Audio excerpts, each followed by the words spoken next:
presents Hollywood.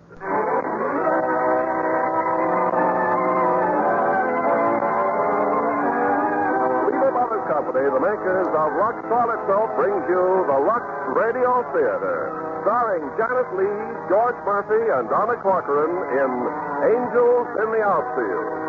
Ladies and gentlemen, your producer, Mr. Irving Cummings.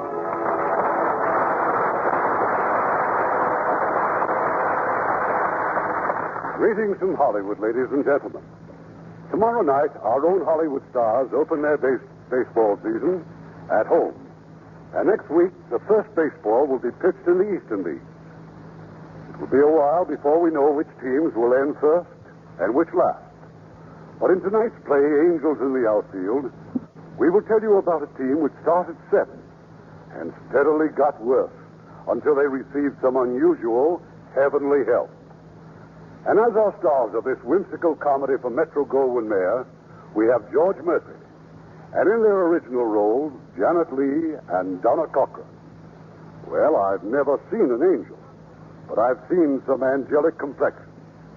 I guess you'd call them angelic, those smooth, fresh, Lux, lovely complexions that our Hollywood actresses are so proud of.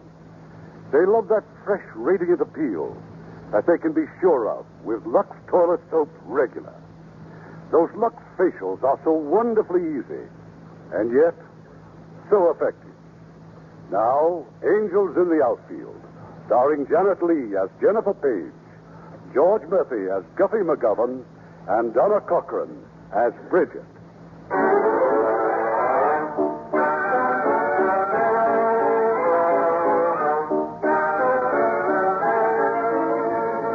I didn't know very much about baseball. My job was writing the household hints column on the ladies' page. But the paper was running a series of articles, What's Wrong with the Pirates? The sports editor wanted the women's angle. Hey, Jennifer, sports is yelling for that story on today's game. So where is it? Oh, I haven't even started it, Al. Some game, Cincinnati 21, Pittsburgh 2. Oh, well, you hit them on a bad day. Yeah? Yeah, they had a good one once in 1938. Well, I don't know very much about baseball, but I can tell you what's wrong with the Pirates, all right. Oh, you can, huh? Yes, their manager, that McGovern person. Of all the loud-mouthed, offensive, all those nice, clean-cut young men and the way he just bullies them. You ask me, the Pittsburgh Pirates would be a lot better off without him, and so would the city of Pittsburgh. Hey, write it. Write what? Just what you think about Guffy McGovern. Oh, but he's suing us. Honey, compared to his real character, it'll read like a testimonial. Now, sit down and pound it out. All right, I will.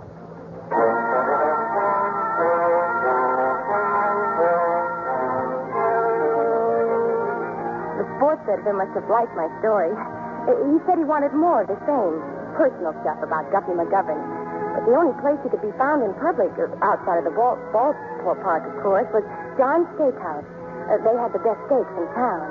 And that night, I cornered him. Well, what do you want? I'm Jennifer Paige. I wrote that story about you this morning in the Messenger. And if you so much as lift your hand or start to curse, why, I'll... You're what? Well, didn't you read it? All I ever read is the box scores. Oh, well, I began this way. Quote, Aloysius X. McGovern, the evil-tongued orator of the baseball field, is a surly, unbred goat whose mouth should be washed out regularly with a strong detergent. Well? Don't ever call me Aloysius. You mean you're not even mad? Dogs have fleas, managers have sports writers. Oh, but I'm not a sports writer. But I do have a few facts and figures about your... Oh, don't put so much ketchup on that steak. It spoils the flavor. A few facts and figures about your team that might be interesting. Yeah? Yeah. When an entire team goes as sour as the Pirates, well, Jimmy, I look around for a reason. And I look right at you, Mr. McGovern. And what do you have to say? Well, say it. Boo. What? Boo. Thank you. You've been very cooperative. Good night. Hey, waiter. Give me some more ketchup.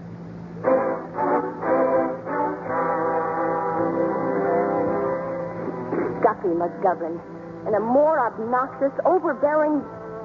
Well, anyway, that night I went to the ball game, and naturally the Pirates lost, 9-0.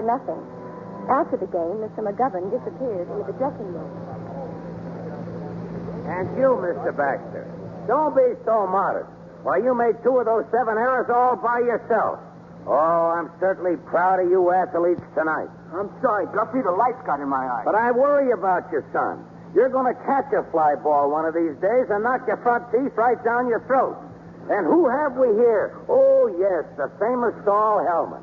You fellas may not realize this, but Saul once pitched a 2-hitter in a World Series. Of course, that was quite some time ago. Don't you think you're a little old for this pastime, Saul? You should have quit when you could still reach the plate. Now take it easy, Saul. He'll calm down. Well, I'm glad for one thing. Tonight's game puts us in 8th place. We can go no lower. Hey, has McGovern always been like this? You knew him in the minors, didn't you, Saul? Way back when? Yeah, way back when. Oh, now look, you got plenty of stuff left. Plenty. Sure you have. Well, don't you? Hey, take it easy. He's coming back. Where's my good luck piece? I put it in your uniform, Guffy. Well, where is it? Maybe you dropped it out on the field. Hey, that doesn't make sense, does it? Good luck piece and us in 8th place?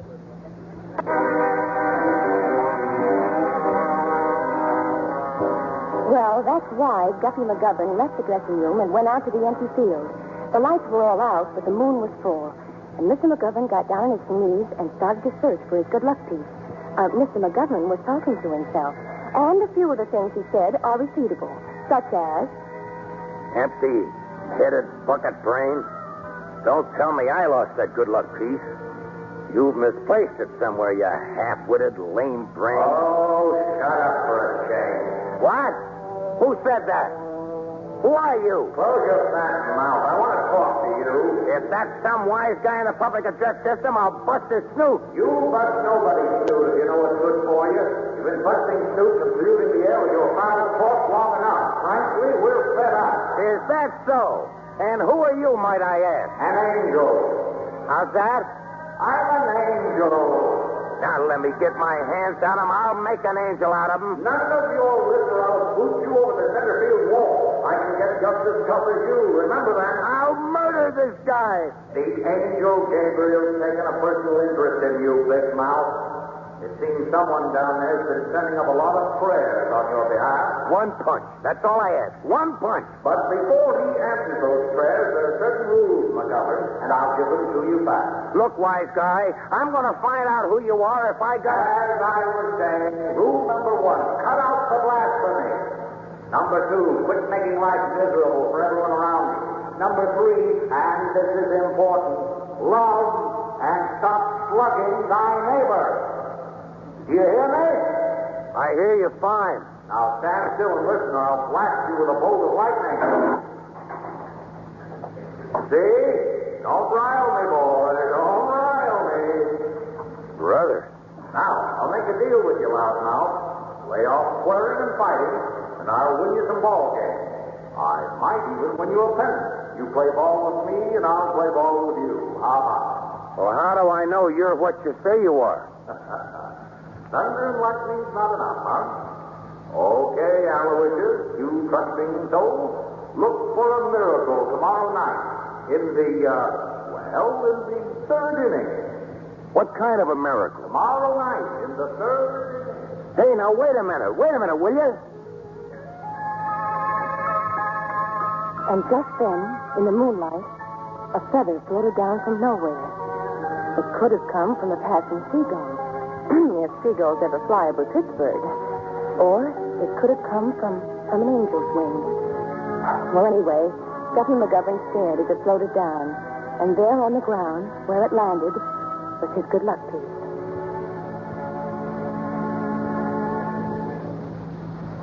Well, sir, the next day against Cincinnati, it was 0-0 in the first 2 innings. In the third, Cincinnati's first man gets a base on balls. The second man hits the ball straight for that right field fence. Good for 2 bases at least. And then something happens. Ronson streaks after it like a deer. He climbs halfway up the fence and makes a perfect backhand catch. Phew, 1 out and the runner goes back to third. In the dugout, there's a strange look on the ugly face of Mr. Guffy McGovern. Ronson caught that ball? Ronson? The next man up to Cincinnati hits a scorcher to the shortstop. And what does Manelli do? He slides 10 feet on his stomach, stabs the ball, kicks second base, and makes a perfect throw to first. Double play, the side's retired. Oh, but that's not all. In that same third inning, Pittsburgh makes 5 runs, and they're still at that. There are 2 outs now, and then a real close play at first. Yes, I'm what? You hurt me, you're out. Just a minute, Alf, just a minute. All right, McGovern. What about it? Well, I was about to suggest that possibly you erred on that last decision, sir. Get off the field! Yes, sir. Nice going, big mouth. Huh? Oh, thanks.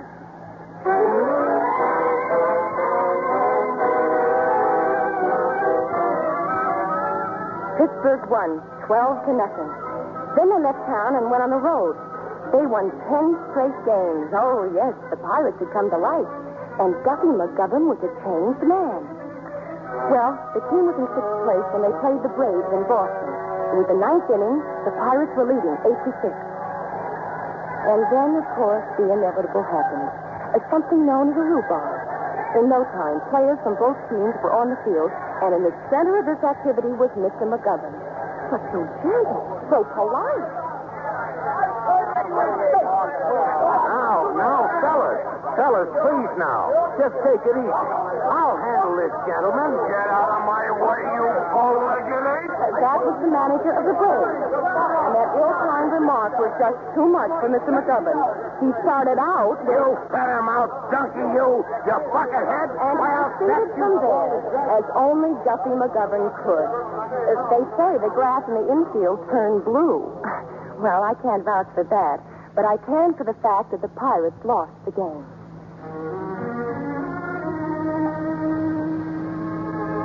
That night, as was his custom now, Mr. McGovern walked out on the deserted diamond and looked up at the vast expanse and sky and clouds. I'm sorry. Take off your hat. Yes, sir.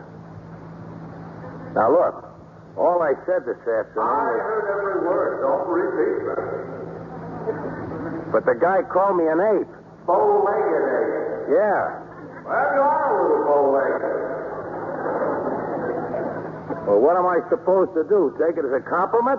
The English language has a total of 698,000 words. We ask that you avoid 100th of 1% of these, which at the moment seems to be your entire vocabulary. Okay. I keep my trap shut. I'll win all my ball games, huh? Now, wouldn't that look a little ridiculous, the Pirates winning every game? Yeah, I guess it would. Besides, we have other things to do, you know. A lot of the time, you'll be on your own. But when you need us, we'll be in there pitching. Yeah? Who's we? Me and my boys, the Heavenly Choir 9. Ball players? Sure. In heaven? There's plenty of ball players in heaven. Well, what do you know? But very few managers.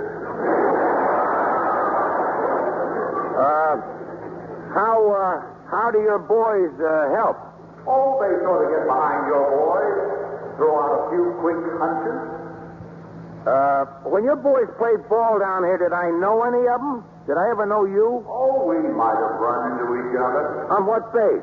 Oh, come on. A guy's got a right to know his own angel. Give me a hint. Will you lay off? Your broken-down ball club is winning games. What more do you want? I'll see you around. Goodbye. Now, wait, listen. I said goodbye, and keep your nose out of things that don't concern you. All right.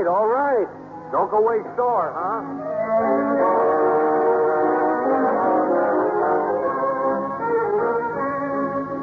When the Pirates played their next game in Pittsburgh, it started out just like any other afternoon. But events were taking place in the bleachers. Some orphan kids had come to cheer for the home team. In charge of the children were 2 nuns, Sister Edwitha and Sister Veronica. And with them, a little girl named Vicky.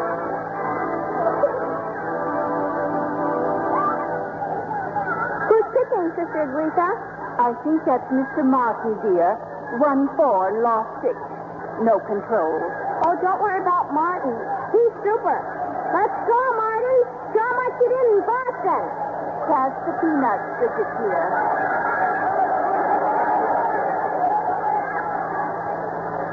It was in the sixth inning. The score, 7-2 in favor of the Phillies.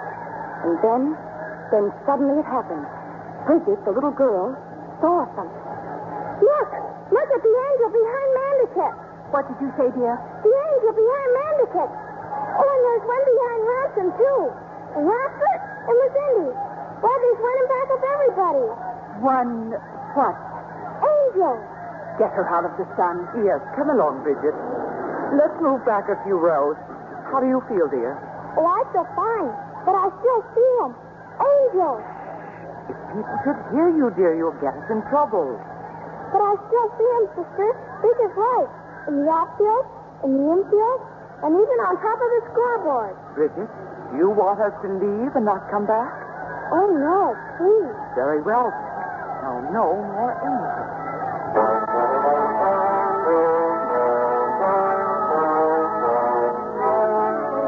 The Pirates won 10-7.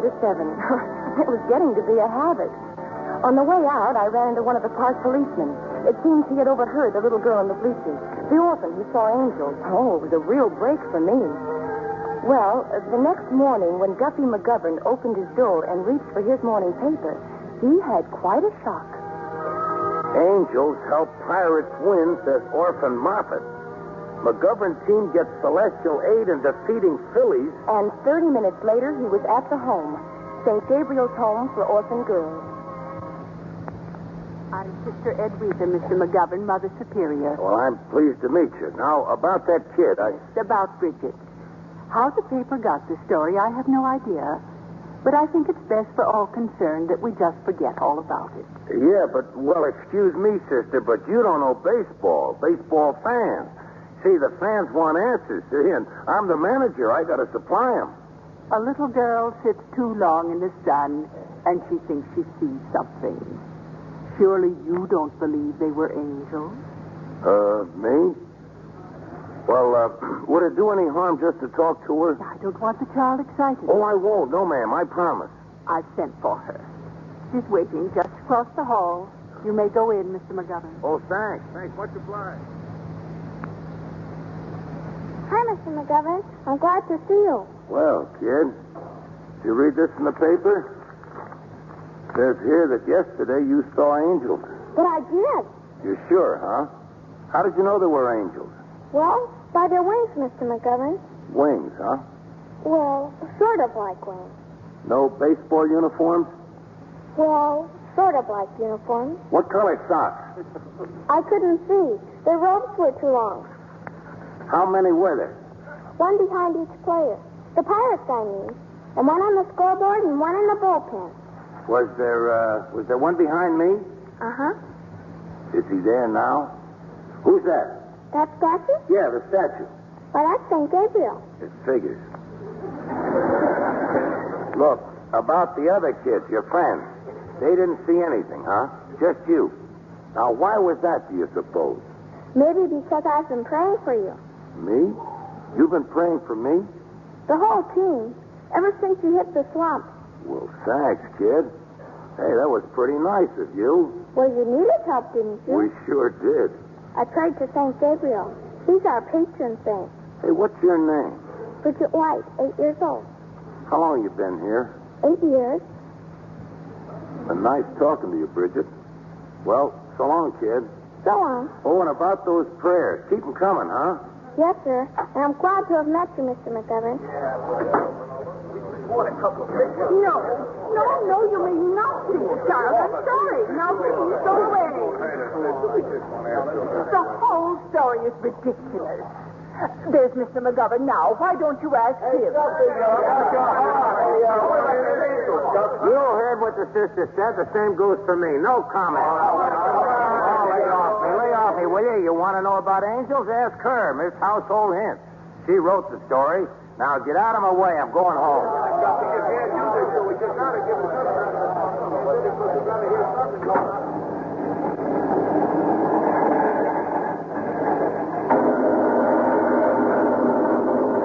Now what did I do? Hey, you up there. For heaven's sake, can't we have a little rainstorm without you butting in? Oh, nothing personal, huh? Oh, thanks. Thanks a lot. One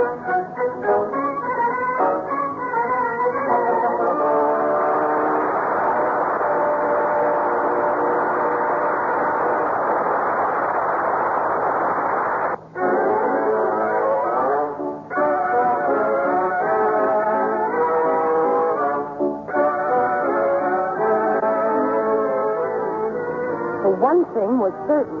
The Pirates wouldn't win a ball game that afternoon. It was still raining and the game had been called off. And that's what prompted me to visit the shambles that Guffy McGovern called home.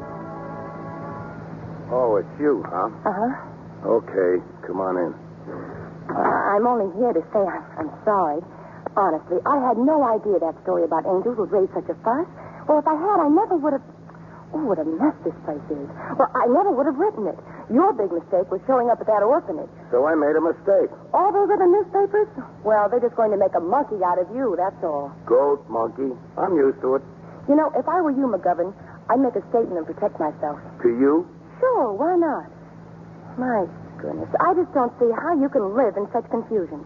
Just look at this place. Why, there isn't even room for a guest to sit down. There might be an idea in that. Well, you can't get rid of me yet, so you might just as well make the best of it. Say, were you always so tough, even when you were little? You had a boyhood, of course. Yeah, Tilton Falls, Wisconsin. I looked you up. Sounds like a nice little town. Was. 4 pool halls, 5 saloons, and the biggest pants factory in the state. Did you play ball there? I sold peanuts. Your folks weren't very well off, huh? My folks did fine. They had one of the saloons. And then one day they gave you a ball and a bat, and that's how you got started. Well, not exactly. I used to throw snowballs at the cop on the corner. It was a long block and a long winter, so I finished up a third baseman. Now, if there's nothing else, Miss Paige, why don't you run on back to your office and dream up some more of your household hints? You could do with a few yourself, you know. The door, Miss Paige. Well, of all the conceited, knuckleheaded... Now, will you watch it, please? We don't use that kind of language around here. Don't worry, I'm going. But when your cleaning woman comes, tell her to get rid of all these old newspapers and to put Eric in the corner to get rid of that awful cigar smell. And then... I like cigar smoke. Oh, and to scour the ashtrays with ammonia. Will you please go home or something? You know, I could be a big help to you, McGovern, if you weren't so... Well...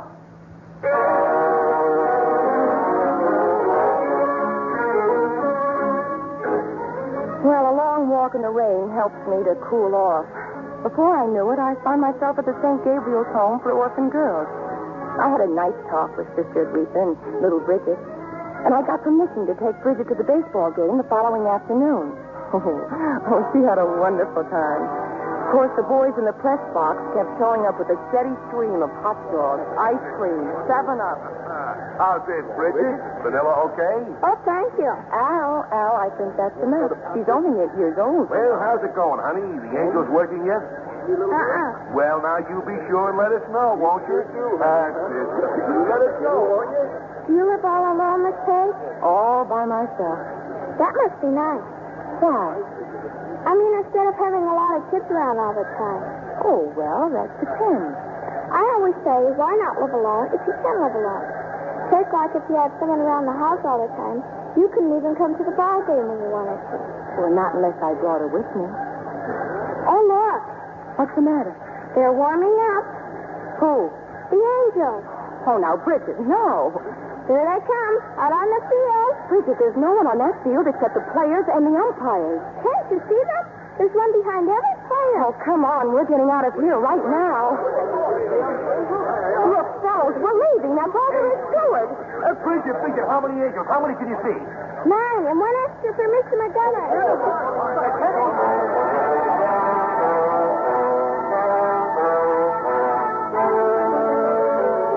Well, that did it. The story exploded into a national issue. Everybody was now talking about McGovern's Angels. And Pittsburgh kept winning. They took a series from the Giants and settled down in 4th place. Well, one Saturday afternoon, when Guffy came home from the ballpark, he found company waiting for him. Well, aren't you surprised? It's us, Mr. McGovern. Happy birthday, Mr. McGovern. Hey, what goes on here? Oh, a birthday party, of course. Many happy returns. How'd you know it was my birthday? Bridget looked it up in the sporting news. Why, I haven't had a birthday party since I was 10 years old. That's a long time. It sure is. The book says it. Never mind, honey. Now, you finish setting the table, and Mr. McGovern will help me in the kitchen. Huh? Oh, yeah, sure. I hope you don't mind. She's getting such a kick out of it. Well, why should I mind? Hey, what smells? Huh? So good, I mean. Oh. Well, that's ragu of veal a la Brignoli. Oh, fancy stuff, huh? You eat too many steaks. A change would be good for you. And you can thank Mrs. Harkrider Cates of Rawson Avenue. Is that so? Uh-huh. Her favorite recipe, guaranteed to keep men at home. We printed it last week in Household Hints. Well, we won again today, didn't we? Yes, we did. You know, Saul Hellman went all the way. I don't suppose you realize we're only 9 games out of first place. Oh, I've heard some talk. Oh, it's wonderful. Just a few weeks ago, we were last. I wonder how it happened. Angels? Oh, no, I'm serious. It's my theory that you've done it. Me, huh? Sure. The Pirates are playing as a team now.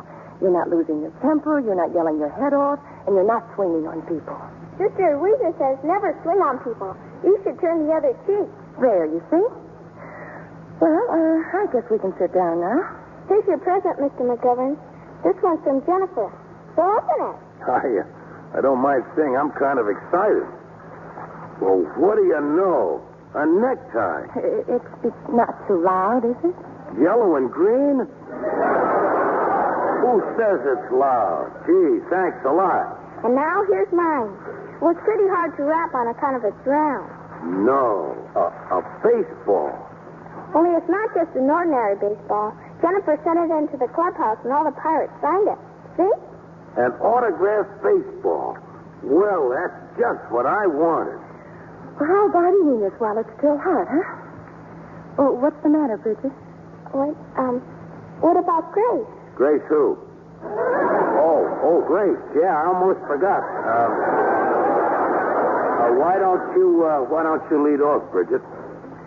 O Lord, make us truly thankful for these thy gifts which we are about to receive. Amen. Well, I'm real hungry. Oh, I hope I fixed enough of everything. Cooking for myself the way I do, I'm never quite sure if I... Oh, don't eat it. The veal? But it's kind of delicious. Oh, no, don't. It's poison. Oh, I never in all my life. Mrs. Harkrider Cates of Rawson Avenue is certainly going to hear about this in the morning. Keeps men home, does it? Well, maybe she means permanently. Well, I just can't understand it. Let's see now. Unless that olive oil. Could it have been rancid? How long have you had it, Guffy? What olive oil? The olive oil in the cupboard. In the bottle in the cupboard. That's neat's foot oil. It's what? Not olive oil. Neat's foot oil. I rub it on my glove. Keeps the leather soft. Well, of all the... What's it doing in the kitchen cupboard? Well, I got to put it someplace. It's wonderful for gloves. Well, it certainly doesn't do anything for veal. The peas are fine. Yeah, but you can't make a meal on cheese. Oh, I feel awful. I should have looked at the bottle. I always look at the bottle. I don't know why. This time I Now, wait a minute. This is my birthday, and I'm not going to have it spoiled by Mrs. Harkrider Gates of Rawson Avenue. Grab your things, Bridget. We're going over to John's Steakhouse.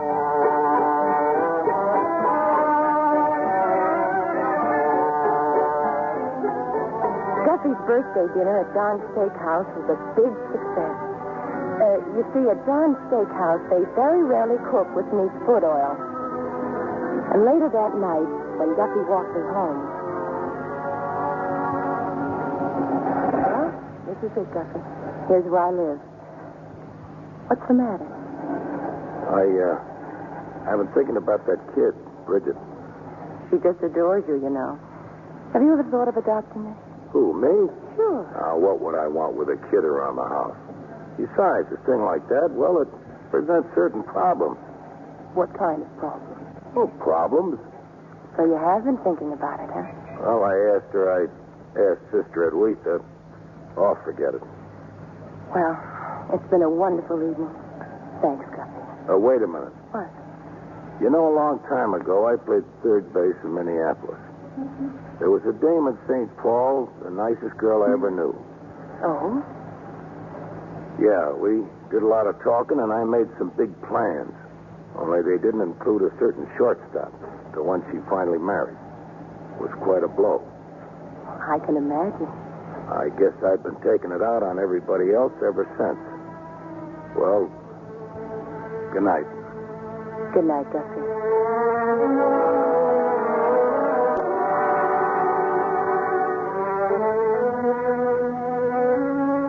In September, the Pirates were leading the Giants in the final series. They needed 3 straight games to win the pennant. It was during one of these games, in the 9th inning, that I shouted to Guffy from the stands. He was coaching at first. And just as he turned to look at me, the batter hit a hard foul ball. Guffy stopped it with his head. It didn't knock him out, but he took quite a wallop. After the game, a lot of the reporters were waiting to see him. So you're okay, huh, Guff? No permanent injuries? I've been hit on the head 20 times. I feel fine. Hey, you see any angels out there, McGovern, or just stars? Now, let me tell you guys something. I never seen an angel in all my life. But I talk to one regularly, all the time. Well, what did you say? Oh, no, Guffy, no. Sure. You talk to angels, That's right. Oh, come on, Hey, Mark, Guffy. can we quote you on that? Well, why not? An angel sits in back of me in a dugout every day. Oh, let's get out of here, Guffy.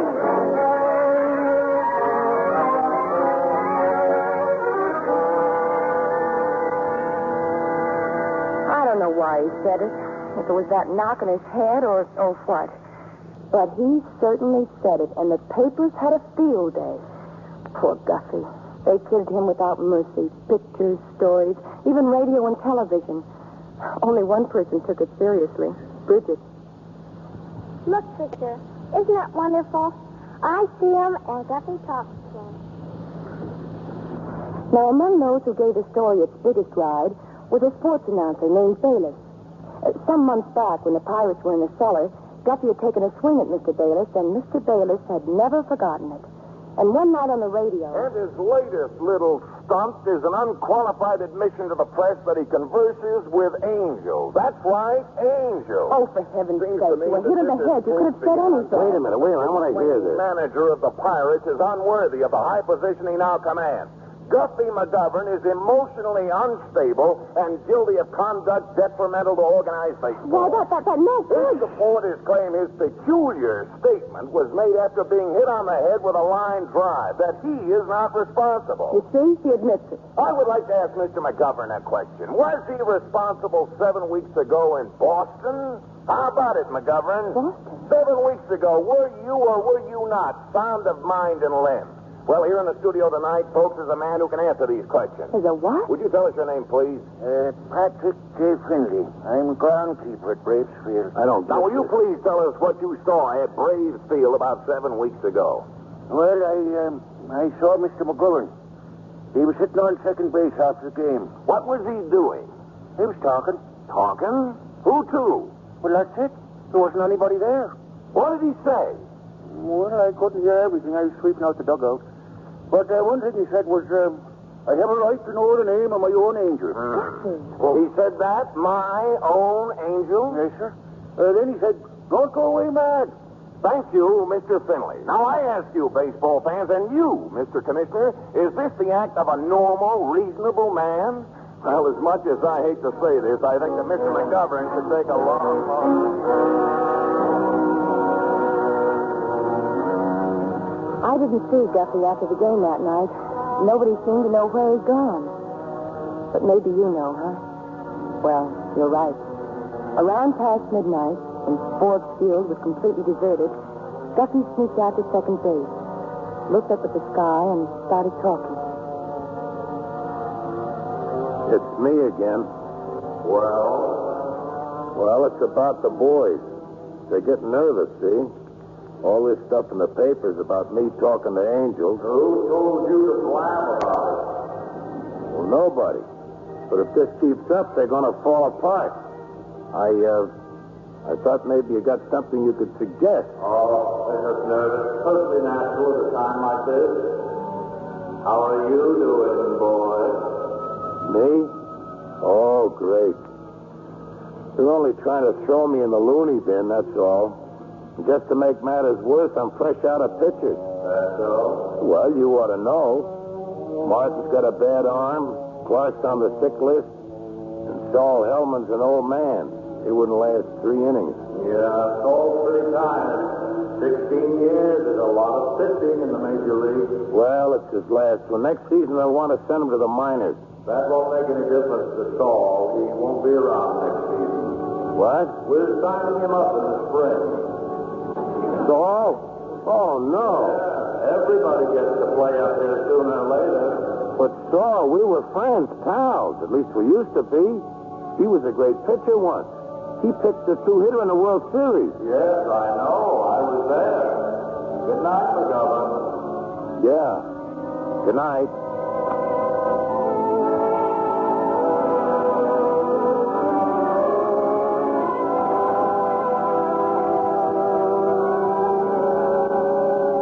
The next day, thanks to Bayless, the sports announcer, the league commissioner arrived in Pittsburgh. There was quite a gang of newspaper people to meet him at the airport. I can only tell you this. In the matter of Mr. McGovern, all parties concerned will meet tomorrow morning at 9 o'clock. Until I hear all the evidence, there's nothing more I can say. But Mr. Commissioner, the Pirates are playing their last game of the season tomorrow afternoon. It's for the pennant. Thank you. I'm well aware of that. Well, I mean, do you think that this is the proper time to conduct an investigation? My dear young lady, any time's the proper time when the situation warrants it. Baseball is for the people who support it. My desk is piled high with letters. In other words, sir, you think that Guffy McGovern splits his lid, right? Yes. No. Come around tomorrow. I'll tell you then. Well, what is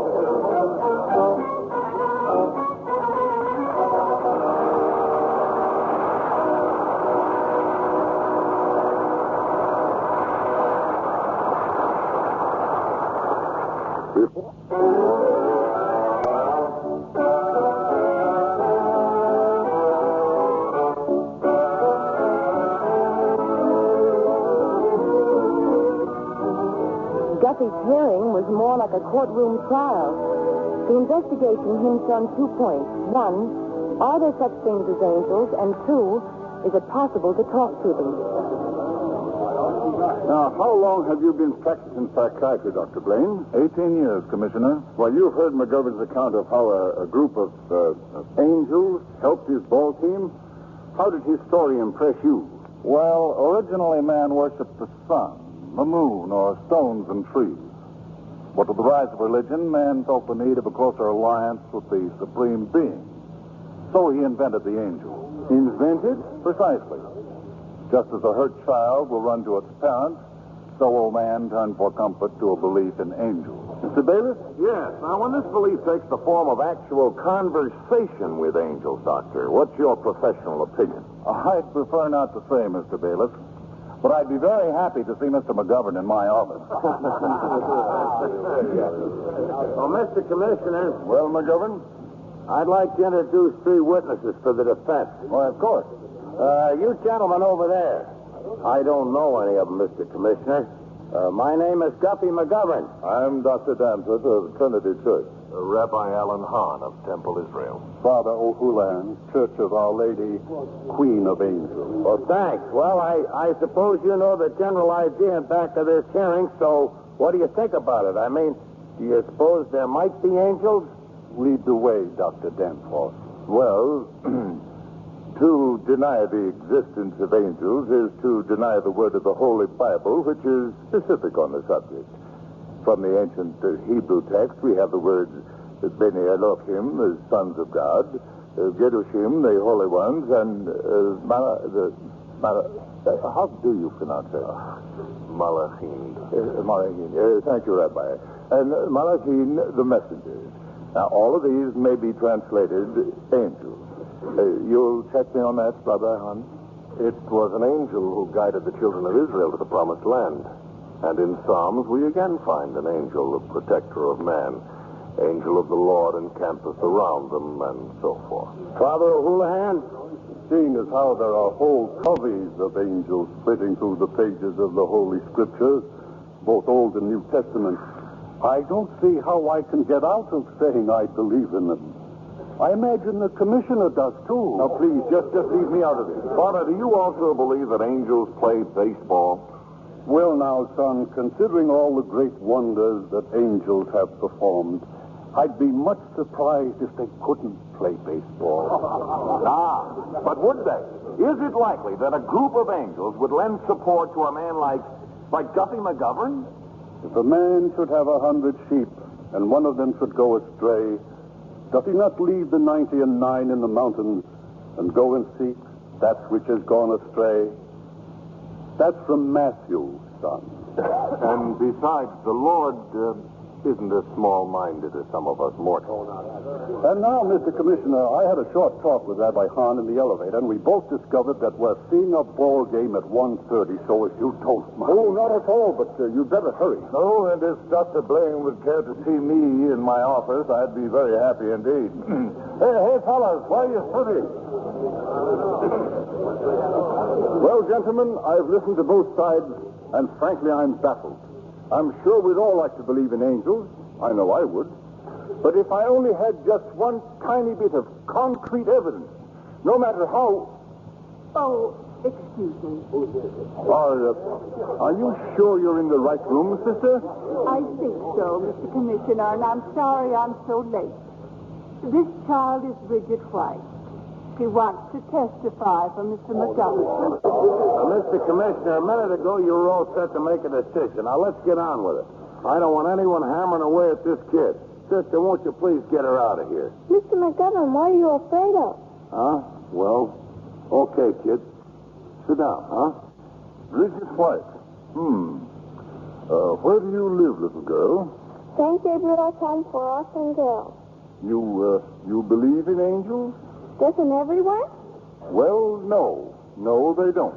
But I saw them. Twice. I saw them in the ballpark. They were helping the Pirates. Mr. Commissioner, may I question the witness? Go ahead, Mr. Bailiff. Now, Bridget, when you saw your angels, what were they doing? Well, there was one standing behind Mr. McGovern. But you didn't see him talk to Mr. McGovern. No, but I know he must have. Why? Because Mr. McGovern says so. And you think that one of your angels, one of these heavenly messengers, would talk to a man like Guffy McGovern? Of course. Any angel would be proud to talk to a nice man like Mr. McGovern. Quiet, please. Quiet. Is that all, sir? Mr. Commissioner, I hope we're not going to accept this as testimony. The child is obviously prejudiced. What are you talking about, Taylor? Isn't it true that you tried to adopt this child? That you've made a declaration of this intention to the orphans' court? Well, suppose I did. What about it? Why, Mr. McGovern. Well, there's nothing definite yet. I don't even know if the court will let me have her. You don't just walk in and adopt a child. There's problems, like being, well, married. Oh, there's no problem here, Guffy. Just ask me. Nevertheless, you want to adopt her. Oh, that's nice. That's very touching. The little girl who saw the angels now stands up to testify for Mr. McGovern. But isn't she actually testifying for Papa? And isn't Papa...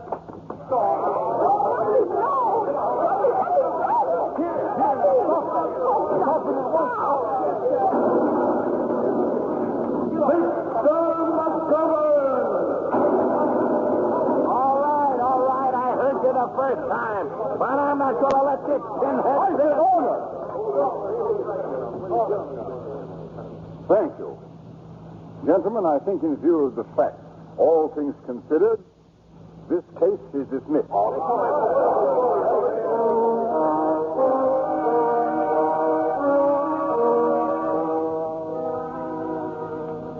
I lost Guffy in the shuffle. All I caught was a glimpse of it getting into a taxi cab. But I knew where he was going, to Forbes Field. That was a nice little trick if you staged, McGovern. Why the show? Look, you heard what the fella said. What else could I do? You had no right to slug him. How many times do I have... Okay. Keep your shirt, or keep your wings on. I only hit him once or twice. You completely destroyed his bridge work. Well, I'm sorry. Send me a bill. Well, you ought to be sorry, because when you busted that bridge work, you also busted our little agreement. Agreement? We're through with you, Guffy. Oh, please. Now, don't make jokes. It's no joke. We're finished. Look, a pennant's hanging on that game today. You can't walk out on me now. I need you. Kind of a shame, isn't it? But don't worry. You've been on your own lots of times the last 8 weeks. But I don't like to be on my own. I'm not happy on my own. I'll let you in on a little secret. You've learned something, Guffy. You don't know it yourself yet, but you've learned there's more important things in life than winning ball games. We're a little proud of you, boy. Well, skip the proud routine and just be at Forbes Field at 1:30. That's all I want. Sorry, can't make it. And tell that cab driver to slow down. He's making me nervous. A dirty trick. Who ever heard of an angel who would stoop so low and do such a low-down, dirty... Now, listen. Now, wait. Come back. Look, just for a minute. We're here, Mac. Forbes Field. Oh, thanks, cabby. What do I owe you? Nothing. Just tell me one thing. Who was you talking to? You mean my angel? Oh, he's nothing but a feather merchant. After all these weeks, he picks the day to run out.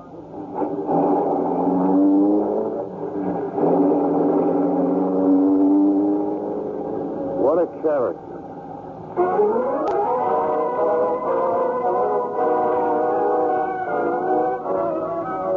I guess you're wondering what happened that memorable afternoon at Forbes Field when the Pirates played the Giants for the pennant. Well, this much I can tell you. After 8 innings, the score was 2-1, Pittsburgh. The pitcher, Saul Hellman, all the way. But Saul was old and tired, and in the 9th inning, they really got to him. Mr. Bayless, of course, was back in the press box, describing the game on the radio.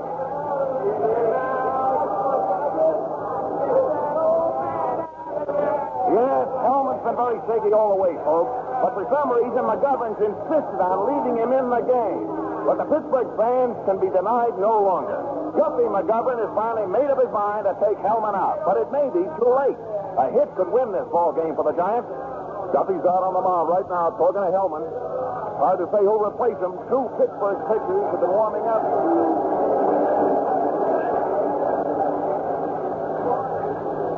What do you think, Saul? Can you do it? Tired, Guffy, but I'd sure like to try. It's your ball game. Stay in there. Thanks, Guffy.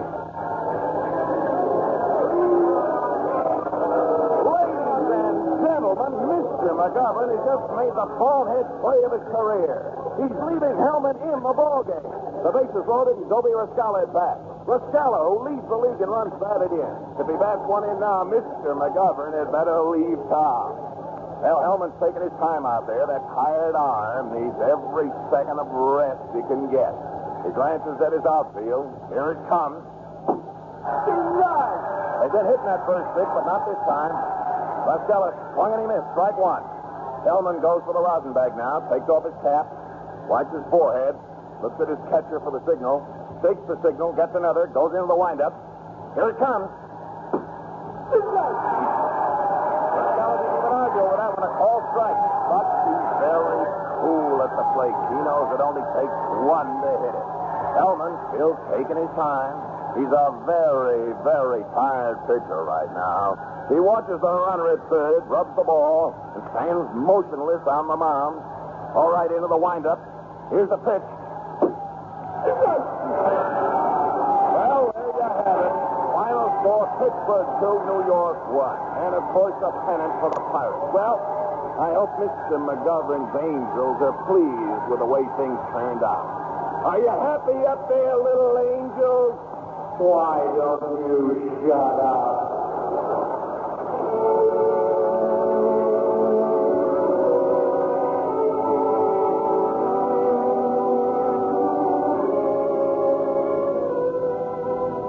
Long after the game was over, we were still at Forbes Field. Just the 3 of us, Bridget, Guffy, and I. It was dark now. The grandstand was empty. We just stood there for a while, looking up at the sky. I can't see him, Guffy. Not even one angel. Me neither, honey. It was really true, though, wasn't it, Guffy? Well, somebody must have helped me. Not only on the ball field either. Look what I got. I got you and I got Bridget. Some double play. wonder who they were, those angels. Well, you name them, honey. They're all up there. Waller Johnson, John McGraw, Christy Mathewson, Eddie Collins, Lou Gehrig, Babe Ruth. Great names. Great guys. Come on now, let's go, Pepper. Let's play ball. Come on, let's play ball.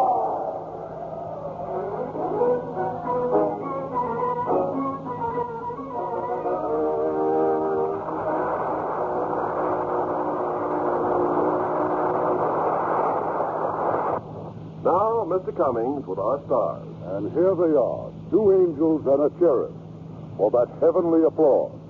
George Murphy, Janet Leigh, and Donna Costa.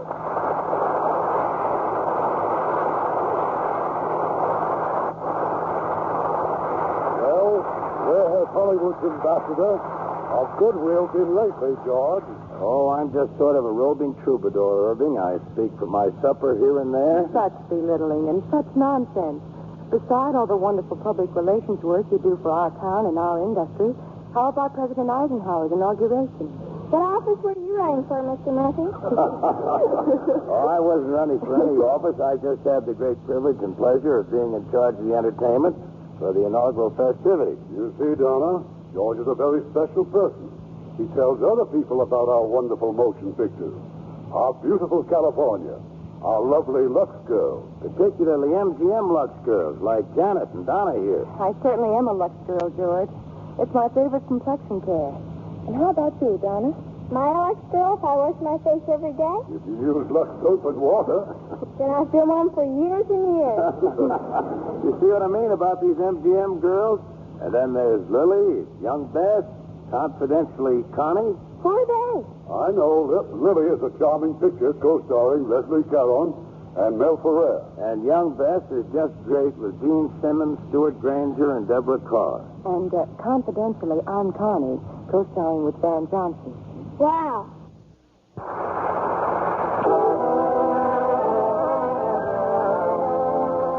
Lever Brothers Company, makers of Lux Flora Soap, invite you to be with us again next Monday evening when the Lux Radio Theater presents Jane Wyman and Dick Haymes in Just For You. This is Irving Cummings saying good night to you from Hollywood.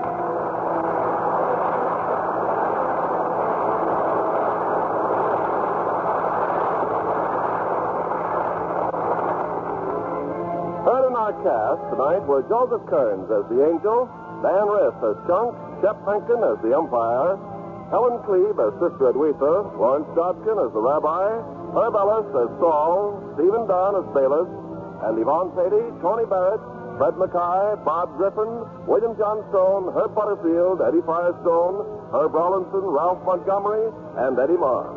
Our radio play was adapted by S.H. Barnett, and our music was written and directed by Rudy Schrager.